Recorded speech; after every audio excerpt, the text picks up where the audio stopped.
जन्म स्थान उनका मुंगी पैठण है। उनका पहला नाम नियमानंद था। अच्छा। कुछ ब्रजवासी लोग यहाँ से तीर्थ यात्रा करते हुए वहाँ पहुँचे। राधे राधे मित्रों, लास्ट ब्लॉग में आपने देखा था, हमने आपको एक ब्रज का प्राचीन मंदिर दिखाया था। आज चलते हैं उस मंदिर का टूर करने और दिखाते हैं आपको उस मंदिर को, देखते हैं क्या होता है। बिना टाइम वेस्ट करते हुए आगे बढ़ते हैं। चल दिया हम मंदिर को एक्सप्लोर करने के लिए।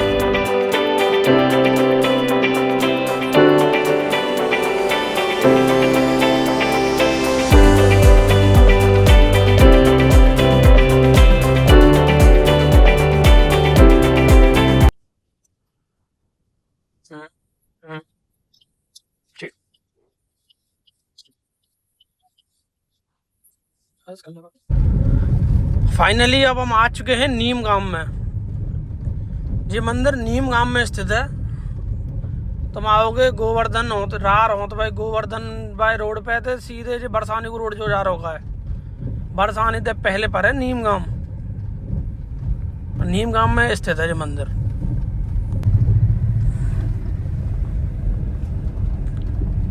ये है निम्बारक भगवान का मंदिर। इस मंदिर का नाम है निम्बारक राधा कृष्ण मंदिर। वीडियो को स्टार्ट करने से पहले मैं आपसे कुछ कहना चाहूँगा। अगर आप जानना चाहते हैं कि निम्बारक भगवान के मंदिर का रहस्य क्या है, 10,000 साल पुराने इस मंदिर से क्या जुड़ी कहानी है, तो चैनल को सब्सक्राइब करें, लाइक करें, कमेंट करें, शेयर करें। आपका सपोर्ट हमारे लिए बहुत ज़रूरी है। आपके सपोर्ट से हमें मोटिवेशन मिलेगा। हम आगे ऐसी वीडियो लाती रहेंगे और कमेंट में बताएं कि आपको वीडियो हमारी कैसी लग रही है। जैसे कि हमने आपको कहा था कि इस मंदिर को आपको दिखाएंगे, तो हम आ गए इस मंदिर को दिखाने के लिए, इसकी जानकारी आपको देने के लिए। रात हम आए थे तो मंदिर बंद हो गया था तब तक। अब आपको दिखाने के लिए इसलिए हम सुबह सुबह आ गए। ये देखिए मंदिर का व्यू।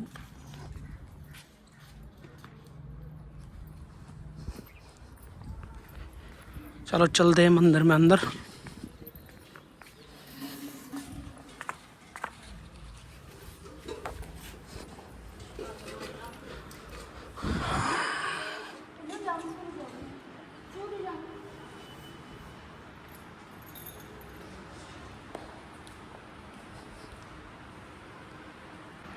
लोगों को ये बताइए कि यहाँ कैसे उत्पन्न हुए थे निम्बारक भगवान, और उनका ये कैसे वृक्ष का क्या इतिहास है इसका जो यहाँ पे रखा हुआ है।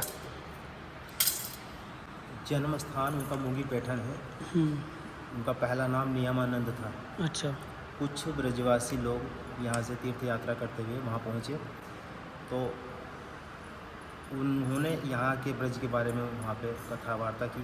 तो उनसे प्रभावित होकर के वे अपने माता पिता के साथ में यहाँ इस नीम गांव में यहाँ पे आए थे। उसके बाद निम्बारक भगवान सुदर्शन चक्र के अवतार कहे गए हैं और रंग देवी सखी के भी अवतार कहे गए हैं।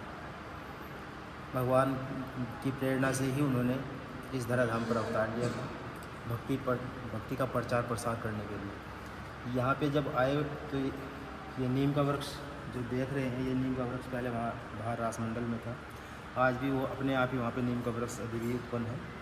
तो यहाँ इनकी सुरक्षा के लिए यहाँ पे इनको रखा गया है। इसी नीम के वृक्ष पर सुदर्शन चक्र को स्थापित किया था। इसका कारण ये है कि ब्रह्मा जी यहाँ पे आए थे सूर्यास्त होने से थोड़ा सा पहले, सूर्यास्त से पूर्व। तब वो यहाँ पे शास्त्रार्थ आपस में हुआ तो सूर्यास्त हो चुका था। तब जब यहाँ पे ब्रह्मा जी आए, सूर्यास्त हो चुका, तो ब्रह्मा जी को निम्बारक भगवान ने बोला कि आप अतिथि के रूप में आए, आप हमारे यहाँ भोजन ग्रहण कीजिए। तो उन्होंने कहा कि मेरा एक नियम है कि मैं सूर्यास्त के बाद भोजन नहीं करता। बोले कि महाराज जी आप ऐसा कीजिए कि आप देखिए कि मतलब शायद मुझे लगा सूर्यास्त नहीं हुआ है, आप बाहर जा कर के देखिए कुटिया से। तो जैसे ही उन्होंने बाहर आकर के देखा तो इस पर सुदर्शन चक्र को निम्बारक भगवान ने स्थापित किया। अच्छा। तो अब उन्होंने देखा कि तो दोपहरी हो रही जैसे अब समय हो रहा है, तो उन्होंने प्रसाद ग्रहण किया। प्रसाद पा करके फिर उन्होंने जैसे ही बाहर देखा कि वो तो सूर्यास्त हो चुका था, वो तो उनकी लीला थी। तब ब्रह्मा जी ने उनका नाम निम्बारकाचार्य जी रखा। पहला उनका नाम नियमानंद था। अच्छा। तो इसी नीम के वृक्ष को उन्होंने सुदर्शन चक्र के दर्शन कराए और इन्हीं की छाया में वो तपस्या करते रहे। नारद जी यहाँ पर आए थे और नारद जी ने ही निम्बारक भगवान को दीक्षा दी और सर्वेश्वर भगवान की सेवा इनको इनके सौंपी है। आज भी मतलब जैसे हंस भगवान ने सर्वेश्वर भगवान के एक शालिग्राम भगवान हमारे आचार्य पीठ में विराजमान है सलेमाबाद में, तो उनकी सेवा सनकादि ऋषियों को दी। सनकादि ऋषियों ने नारद जी को सौंपी और नारद जी ने निम्बार्काचार्य जी को उनकी सेवा सौंपी। निम्बार्काचार्य जी ने अपने शिष्य निवासाचार्य जी को उनकी सेवा सौंपी। उसके पश्चात पीढ़ी दर पीढ़ी जो आज हमारे आचार्य पीठ पर बड़े जय विराजमान हैं, आज उनकी सानिध्य में उनकी सेवा हो रही है। आज उनके दर्शन होते हैं जब कभी यहाँ आते हैं, तो वो सर्वेश्वर भगवान स्वयं प्रकट, स्वयं पूर्ण ब्रह्म में भगवान ही साक्षात है जो उनकी सेवा चल रही है। तो उनकी सेवा नारद जी ने यहाँ आए, उन्होंने निम्बार्क भगवान को दीक्षा दी, तब उनकी सेवा यहाँ हुई और बड़ी बड़ी लीलाएं उन्होंने यहाँ पे की है। गिरिराज जी की तलहटी यहाँ थी, गिरिराज जी चले गए। और ये सुदर्शन कुंड है, आप उधर दर्शन करेंगे जाकर के, शंकर जी का भोले बाबा का मंदिर है। सुदर्शन कुंड, वो जो भगवान सुदर्शन चक्र है उनकी नेमी से वो कुंड बना है। अच्छा अच्छा। वो भी 51 वर्ष पुराना है। अच्छा। पहले पुराना मंदिर है, पहले वो वहाँ पे था, भगवान वहाँ रहते थे। अब ये बाद में बना है। अभी यहाँ अष्टयाम सेवा चलती है ठाकुर जी की, अपने श्री जी और ठाकुर जी है, नीचे भी श्री जी और ठाकुर जी, 2 लड्डू गोपाल हैं।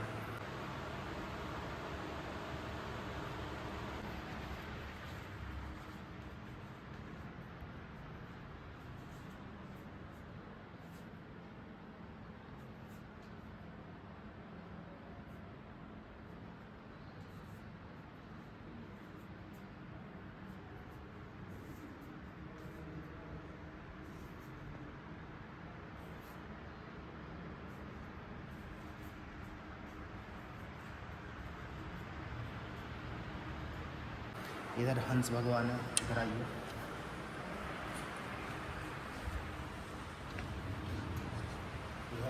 हंस, सबसे ऊपर हंस भगवान है, नीचे सनकादि ऋषि हैं, फिर बीच में नारद जी हैं और इस तरफ निम्बार्क भगवान है और उस तरफ निवासाचार्य जी हैं। नारद जी इनके निम्बार्काचार्य जी गुरु हैं, निम्बार्काचार्य जी निवासाचार्य जी गुरु हैं। ऐसी पीढ़ी दर पीढ़ी आज भी वो सेवा चल रही है। अष्टयाम सेवा यहाँ भी चलती है। हर रोजिना श्रृंगार होता है ठाकुर जी का, रोजिना वस्त्र पोशाक सब धारण क्या कराए जाते हैं। ऐसी ही सेवा आरतियाँ होती है, 5 आरती होती है, भोग लगता है। सुबह मंगला आरती 5 बजे होती है।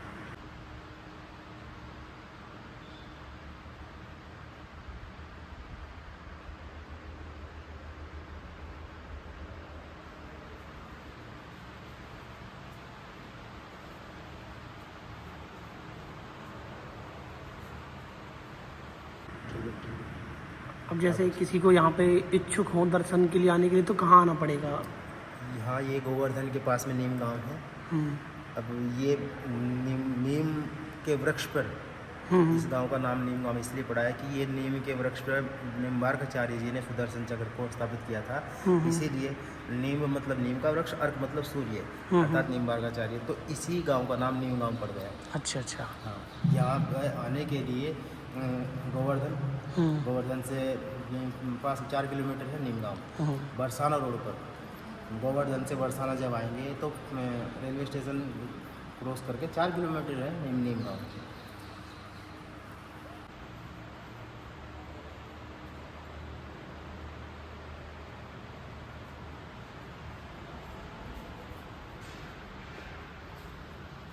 जैसा कि हमारा उद्देश्य था आप सब के पास तक जानकारी पहुंचाना ब्रज के प्राचीन मंदिरों की, तो एक प्राचीन मंदिर ये है निम्बारा भगवान का। इसके बारे में सब कुछ यहाँ लिखा हुआ है, कैसे क्या हुआ हम धीरे धीरे आपको दिखाते चलेंगे। आप हो सके तो इसे पढ़ते हुए चलना, सारी जानकारी आपको मिलती जाएगी।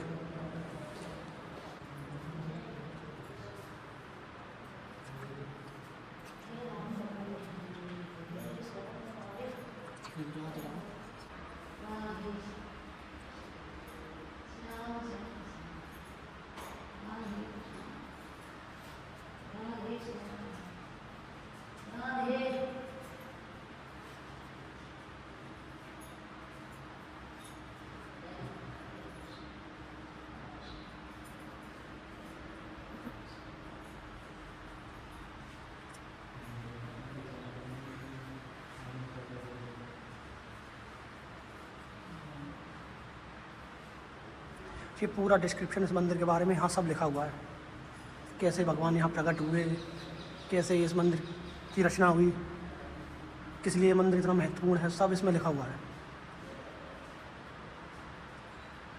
अगर आप चाहें तो वीडियो स्टॉप करके सब कुछ पढ़ सकते हैं।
ये वो नीम का पेड़ है जिसके नीचे निम्बारक भगवान ने बैठ के तपस्या करी थी, और ये यहाँ पे संरक्षित करके रखा हुआ है क्योंकि बाहर ख़राब हो जाता है इस वजह से।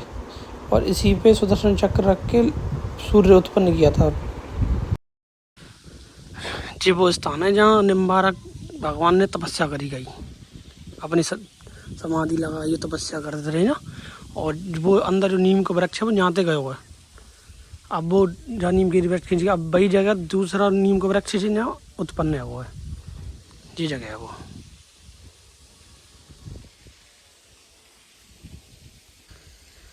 जी जा जगह की जानकारी यहाँ लिखी हुई है, कैसे कैसे क्या क्या हुआ है।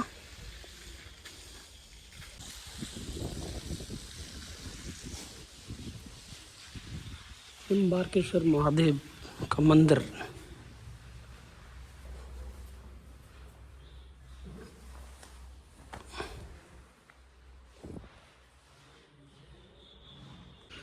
और ये वो कुंड है, ये वो कुंड है जो पंडित जी 5100 साल पुराना बता रहे थे। ये है वो कुंड जो भगवान ने अपने सुदर्शन चक्र से प्रकट किया था यहाँ पे। ये है वो प्राचीन मंदिर।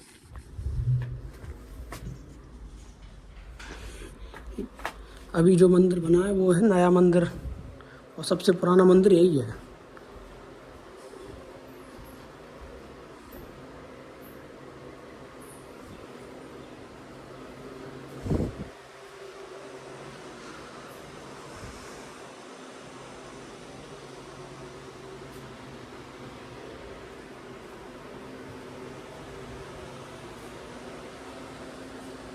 भी यहाँ ताला लगा हुआ, खुला नहीं है।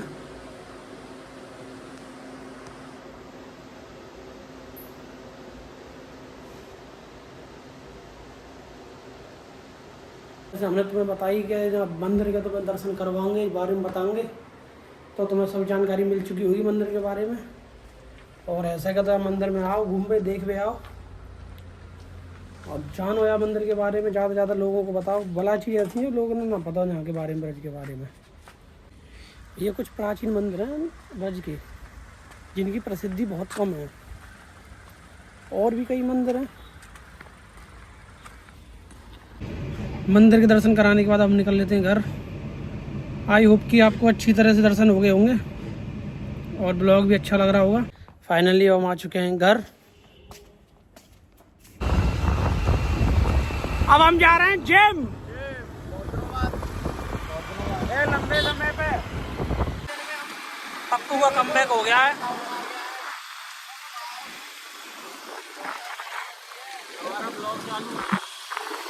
आज शाम का ब्लॉग है जिम का। कल सुबह लेट उठे थे, ये दिल्ली चले गए थे महानुभाव सब।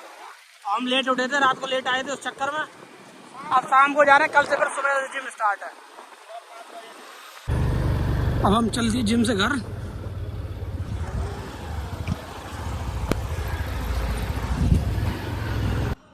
आज का ब्लॉग यहीं ख़त्म करते हैं। आई होप कि आपको ब्लॉग पसंद आया होगा। कल मिलते हैं फिर नए ब्लॉग में। Bye, good night. खत्म।